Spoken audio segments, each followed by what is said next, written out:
You already know what it is. It's your boy Homie G, Darkside Thug, Chico, Mob Buck Music Entertainment. We live in effect on OSXTV. I got that money straight coming in. That black little boy about to win again. The king is back for the release, relax. And I got him in the gutter when the G's attack. You fucked up.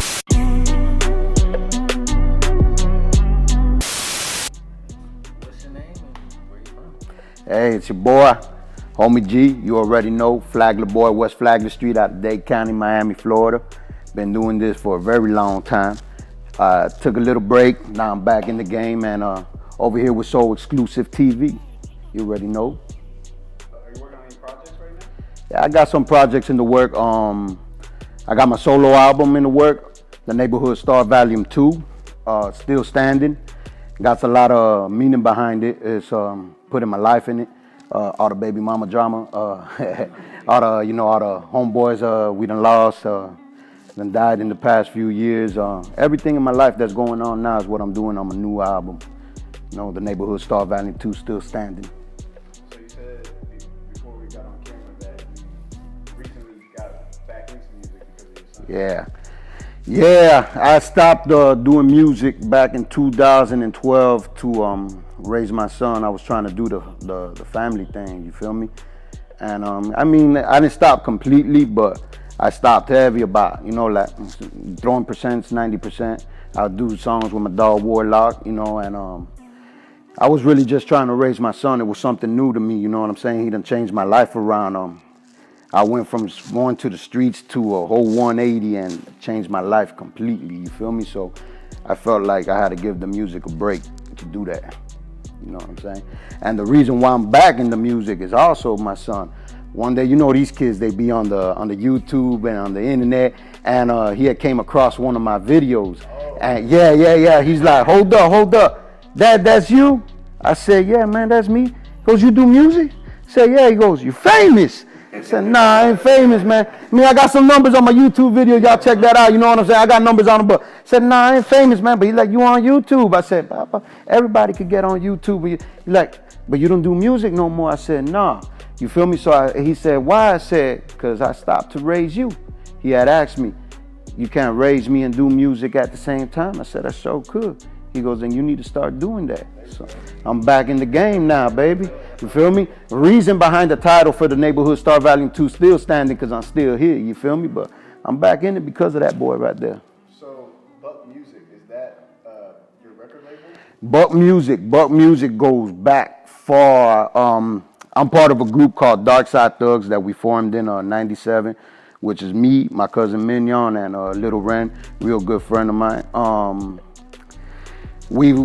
Buck Music is something that Memphis created, is a style of rap that Memphis created, but what we did was we took a style that they had created and recreated it in our own way. Dade County Buck Music. We dropped the C in the Buck, how they spell it, we spell it B-U-K. Our style of Buck is more energetic and real fast flows, you know what I'm saying? So the Buck Music Entertainment came across, a lot of people were scared to mess with Darkside Thugs because of the name. You know what I'm saying? I used to be anti-Christian. Before I was anti-Christian, I believed in God all my life. I became anti-Christian because I felt like God wasn't having my back. I was anti-Christian for about 10 years, but never once was Darkside Thugs anything religious or anything. The name Darkside Thugs came about was back in our high school days, we were gonna form a car club, and that was gonna be the name of the car club. So when we formed the group, we were trying to come up with all kinds of names and completely forgot about the Darkside Thug for the car club. And Little Ren from the group was like, hey man, why don't we just use Darkside Thugs? I said, damn, that's money right there. But a lot of labels were scared. Because of the name. They thought it was something religious. Yeah, they thought it was satanic because we had the skulls and Grim Reaper's our logo with 2 guns. You know what I'm saying? Back then, you know what I mean? Yeah. Like, did you, I feel like your style is a lot of, like, I feel like a Tech 9 vibe from you. Hey, Tech 9. It's funny. Nah, we were rapping before we ever heard of Tech 9, but yeah, we get that a lot. We get a lot that is Tech 9 or Bone Thugs and Harmony, some 3-6. Yeah, they be comparing us. Yeah. Hey man, ain't nothing wrong with that. Them boys is hard. You feel me? Yeah, I used to be a technician, man. Yeah. Foot long mohawk.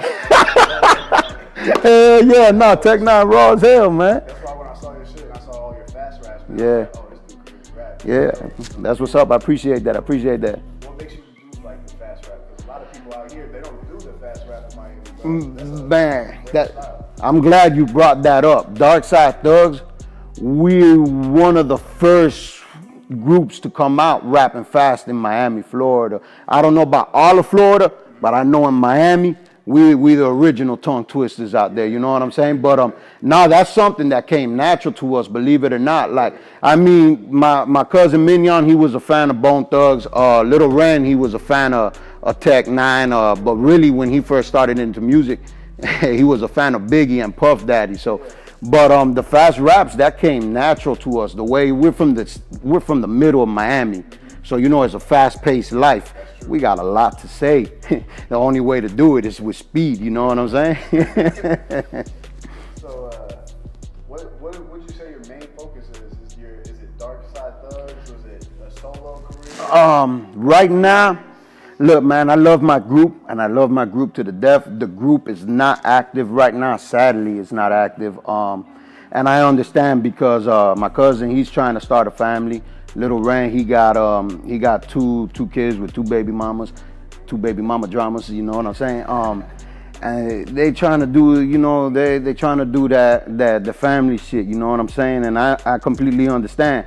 I mean, we've been doing it so long, you don't see the money coming in no more, a little bit of money. It's you know what I'm saying? So I'm trying to bring it back. But right now my focus is myself, Buck Music Entertainment, and a new group that we're forming, which is me, Warlock, Salazar, Gil Graff, King Walla, and the producer Miami Beatwave, which is called the Chico Mob.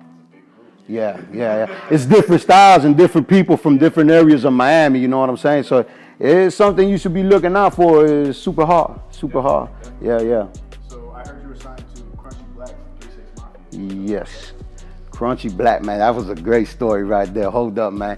One night I saw on Instagram, I follow all the 36 Mafia members, and I saw Crunchy Black's page post up that they were looking for artists. You know, at the time I was with my baby mama, my son was about a year and a half old, and they sent to where to submit the music at. So I sent it. You know, I'm not expecting nothing to come out of it. Probably like a week or two later, it was like 3 or 4 in the morning, and I get a call. And I look, and it ain't a number I got saved. So I'm thinking, damn, he's one of these fucking companies. They calling at 3 in the 4. I go, nah, they never done that. I said, hold on, let me pick up. I'm all sleepy and shit. Said, yeah, this HOMEY G. I said, yeah, man, who this? Like, it's Crunchy Black's manager. Yo, what's up, man? Like I've been up all damn, you know what I'm saying? So yeah, he was really interested in my music, and we ended up talking, and he liked my music so much he had gave me an option, whether it was either to sign to Crunchy Black and his label, or he could take my music to somewhere bigger. Now, at the time, this is how I told y'all that I had stopped doing music. But even if I didn't, to tell you the truth, I don't give a fuck. I'm a heavy 36 Mafia fan. So my option was, yo, I want to sign a Crunchy Black. Now, with the Crunchy Black situation, we still cool. What's up? Crunchy Black is all love, you know what I'm saying? Hard hitter money gang. The thing with that is that it started popping off. And this is when I had stopped doing music, so I'm barely riding. I'm trying to get new stuff in there and all that. And they start setting up a tour. Oh, man, they did the math. I forgot how much they told us we were going to get paid, but I did the math. It was like a 6-month tour. I was supposed to get like 30 G's out of this.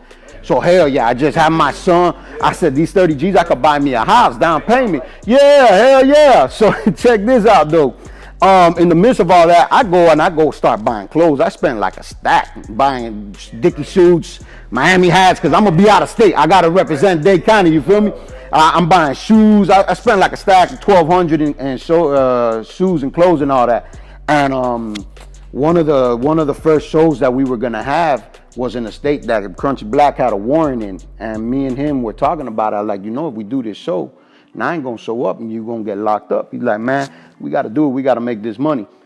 Crazy shit is that he was staying in Las Vegas at the time, and he ended up jaywalking. And he got busted. Ended up doing a year. So the tour went $30,000. I spent so much money on this loot. I lost hope again. I lost hope again. But I stayed loyal. I stayed with the label. I stayed repping. You know, I stayed repping, and I kept going. He came out after the year. They had signed a group, and this group was making all these moves possible. Stuff happened in between while he was locked up. They ended up getting rid of the group, which to me was a bad idea because the man that was running that group was making all these things possible, you know what I'm saying? But under Crunchy Black's name, but he was making it possible. And once they got rid of the group, everything went downhill.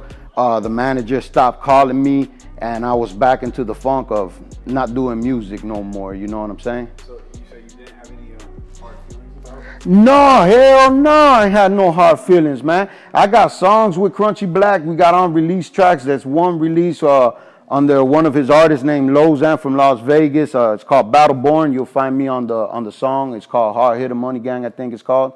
It's up on all these websites where they sell all the music and all that. But yeah, it's still all love. It's still all love. So what's the last project you released with Darkside Thug? The last project with Darkside Thugs. Man, you want to hear something funny? I got about 14 projects under my group name, and none of them were released. What? Yeah, I just released a throwback album in 2018 called Street Scars with about 20-something tracks on them. Yeah. Oh man, oh man. See, what I'm doing is, since I'm rebranding everything under this Buck Music Entertainment brand, now I'm starting to organize all these tracks, placing them in the albums they're supposed to be in and the mixtapes they're supposed to be in, and start releasing them one by one. Yeah. You know, I wanna have all the old stuff out there, because once I start bringing out this new stuff, look, I'm in this music right now. I'm not getting any younger. I'm in it to win it right now. I ain't kicking down doors, man. I'm blowing them up. You know what I'm saying, dog? I'm not kicking down doors. I'm blowing them up. This industry owes me a lot of money, and I'm trying to get paid to take care of my family. You feel me? But yeah, I got a lot of projects under the Darkside Thugs name, so that's gonna be coming out little by little. So what does Flagler Ave? Flagler, no, Flagler Street. Flagler Street. Before my son was born, that was my baby right there. I mean, I've been in that same house since 1986. Everything's where I smoked my first blunt and fucked my first hoe. You know, man. Yeah. That's the hood, man. It's something that my whole life, yeah. I actually recently moved out in like 2016, and the reason I did that is that there's been a lot of evil in that neighborhood. A lot of evil. Cops were trying to arrest me for years, trying to kick down doors, and you know, and I can't have that with my son being around, you feel me? I don't want him to, you know, go through any of that. I don't want him seeing that. I don't want him to think for any reason that cops are bad guys or anything like that. They just doing their job, you feel me? So I moved out to get away from it for a while until everything clears down. I'm not doing no kind of dirt whatsoever, because I'm no good of my boy dead or in jail. You feel me? I'm just doing me. I'm working a regular 9 to 5, something I said I would never do. And I'm doing it for that boy right there. That's the right thing to do. Yeah, I know. That's sad, though. I believe you Yeah. would, Yeah. you lived it your whole life. I mean, I still visit it, though. Man. I just got this cut from over there. It ain't too bad. No. Close enough.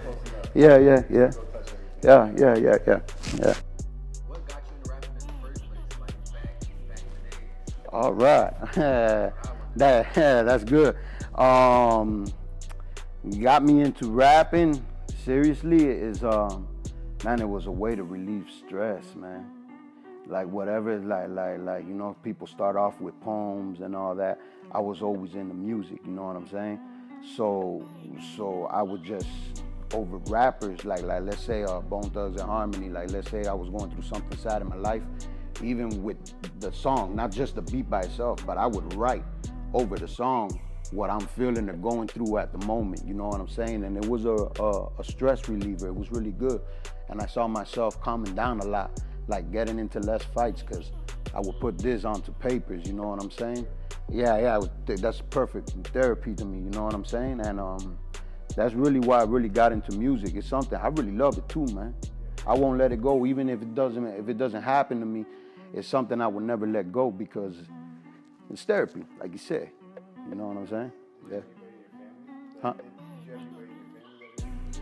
You know, when I first started doing music, at first, there was nobody in my family. Then my dad, I think it was when I was 17th, my 17th birthday, he ended up, it's funny because my dad hated me playing my music loud.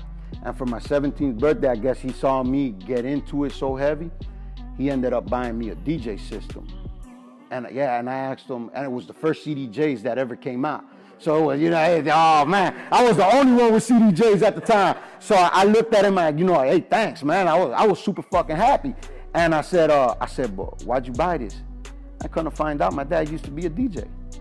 Yeah, man. He used to do the DJ thing with the lights and everything in the clubs. Yeah. That's funny. And Mignon, my cousin, his dad and his sister, they sang. So how we learned how to record back on the days was through his dad. May he rest in peace. His dad had home equipment, but he'll get tapes, put the tape in, start singing, grab a new tape, put that tape and play off the new tape so we could do the dubs and all that. So yeah. At first we would record without the dubs. Then we learned off his dad. I said, hold up, he's dubbing up. And Mignon was like, yo, we got to do it like this. So we started learning how to dub on tapes, man. So I still got tapes. As a matter of fact, one of the mixtape series I'm dropping on the Dark Side Thugs is the Throwback series. And the first mixtape for that, all the music's coming from the original tapes we recorded on. Yeah. So you're gonna hear the fuck ups, everything. Yeah. You're gonna hear everything. It's gonna be on that. It's gonna be on that mixtape too, man. But yeah, that's my dad was a DJ. I don't know if anybody in Ren's family did music, but definitely Mignon, his dad and his sister, they got tapes where she still got the tapes from when they sang and all that. So, how many people are signed to your label right now, currently?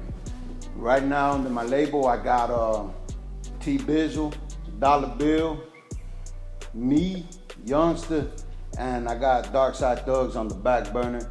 And the Chico Mob thing is not officially under Buck Music Entertainment, but the members of the Chico Mob, we all own a piece. So yeah, you could say Chico Mob under it too.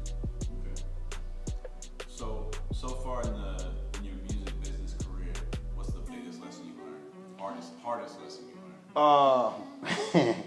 learned? Sit down with labels that want to have sit downs with you and listen to them, because I've turned down some deals that we should have not turned down, and that's one of the biggest lessons. Don't be an asshole. Don't be big-headed. Everything that I was, don't be that. You gotta be humble. You know what I'm saying? Being humble is the best way to go, man, because you could think in the room that you're the best one in the room. Like I always am. I think I'm the best one in the room wherever I go. Difference between me now and me back then is, back then I would show it, being an asshole. Now I'm just humble about it, you know what I'm saying? And every artist should think that they're the best one in the room. Of course. All right, so if you don't think you're the best one in the room, stop doing music. Just stop. But be humble about it. But yeah, man, listen, just listen and take your time before you make any decisions. Take your time and think about it before you make any decisions, because it could fuck you up. So would you say Crunchy Black was the most well-known artist to come and help you out, or give you kind of like a plug, or is there another artist that you like work with that you were excited about, that's like a well-known artist? Well, as working with a well-known artist, now Crunchy Black is the first. I mean, we've had sit-downs with Cash Money, Universal, but sit-downs, meetings. But as in working with Crunchy Black, yeah, he's the first one. So would you want to work with Crunchy Black again? Fuck yeah, I work with Crunchy Black, DJ Paul, Juicy J, all of them motherfuckers, Gangsta Boo. I work with all of them, man. That's my group right there, man. Yeah, man. Yeah. So what kind of music do you listen to today? Like, what's in your iPhone? Oh man, me. Just you? Dollar Bill, Warlock. Nah. I mean, I still listen. Luckily, my favorite group still comes with it, and all the members from my favorite group, they still do music. So I'm lucky on that. I try to give the new cats a listen. I like 6ix9ine, the Rainbow Kid. I like his music. He's tight work. He reminds me of me when I was younger, but I was a real gangster. I was about to say, how do you feel about his situation?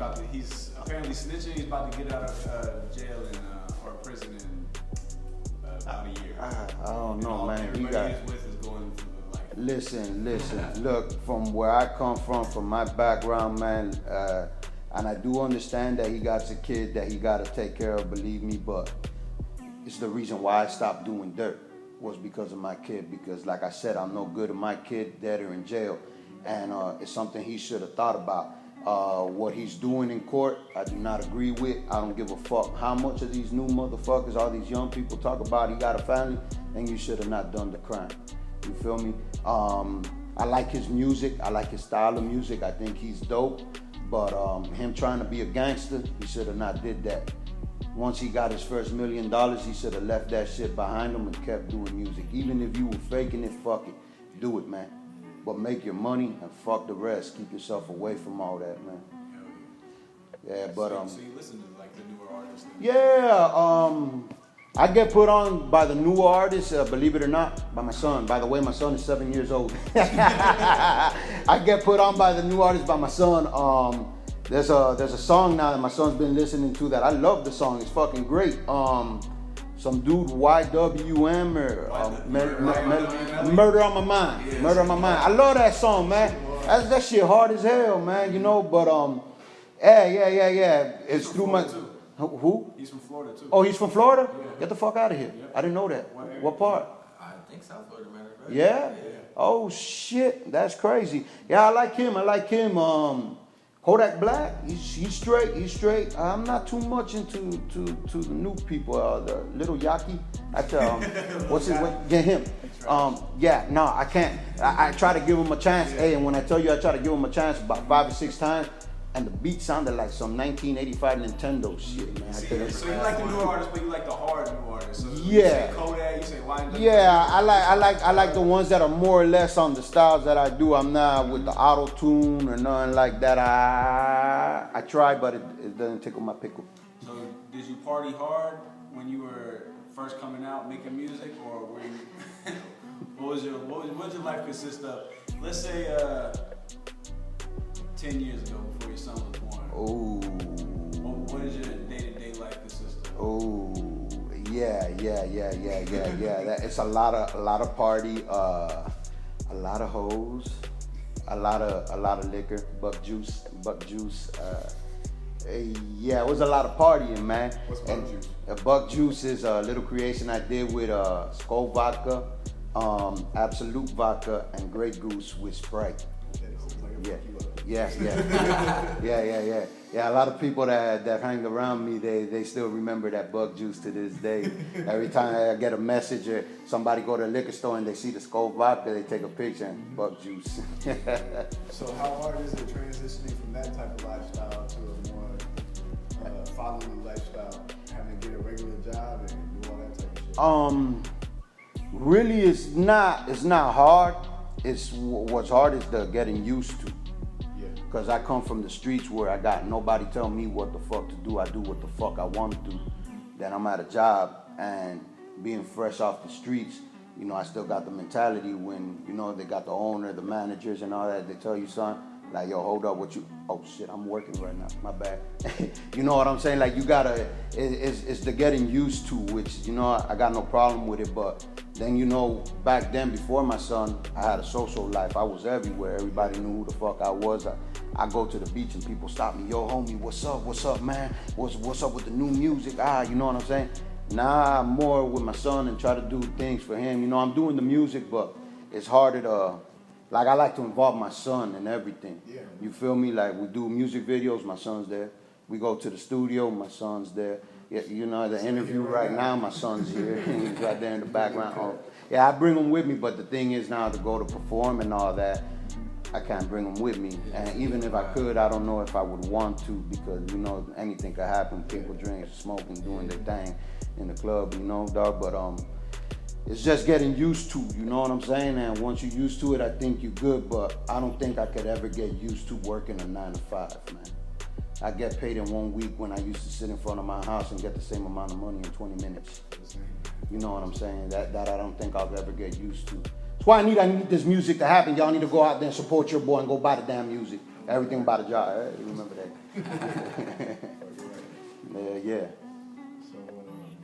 You got stuff on Spotify? Any of the new? As a matter of fact, yeah, I got Well, shit, I got one more song left up on other things. I'm waiting for other songs to finish up the year because I was with TuneCore, the distributing company, and I'm switching over to DistroKid, which they got better opportunities and all that. So I'm waiting for the last song to finish up the year to redistribute the songs I just had, and then one by one release what I was talking about, the Dark Side Thug project, my solo projects, and then all the new shit that we're working on. So a lot of shit. Oh, a lot.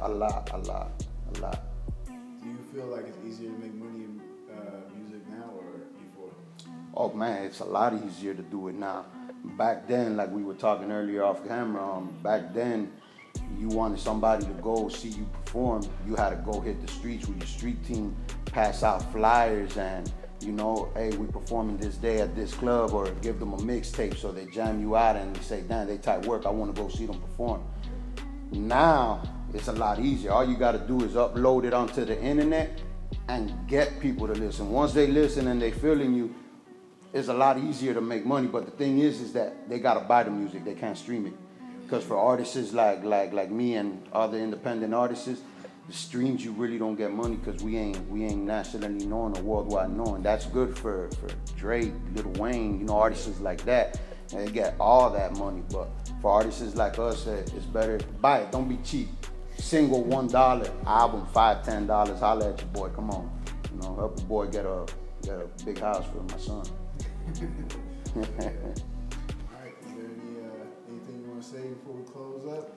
Hey, I want to give a big shout out to OSXTV. It's my first interview in years, and I hope you're digging it. Check it out, because from this interview I got a documentary I'm working on, which is also called The Neighborhood Star Valley 2, Still Standing. And I got a lot of things coming, you know what I'm saying? So big shout out also Exclusive TV for the interview. Shout out Criminal Rich Productions, SLC 4K Productions, Gasface Films, Chico Mob, you know, my Buck Music artists. Much love to everybody. Salute.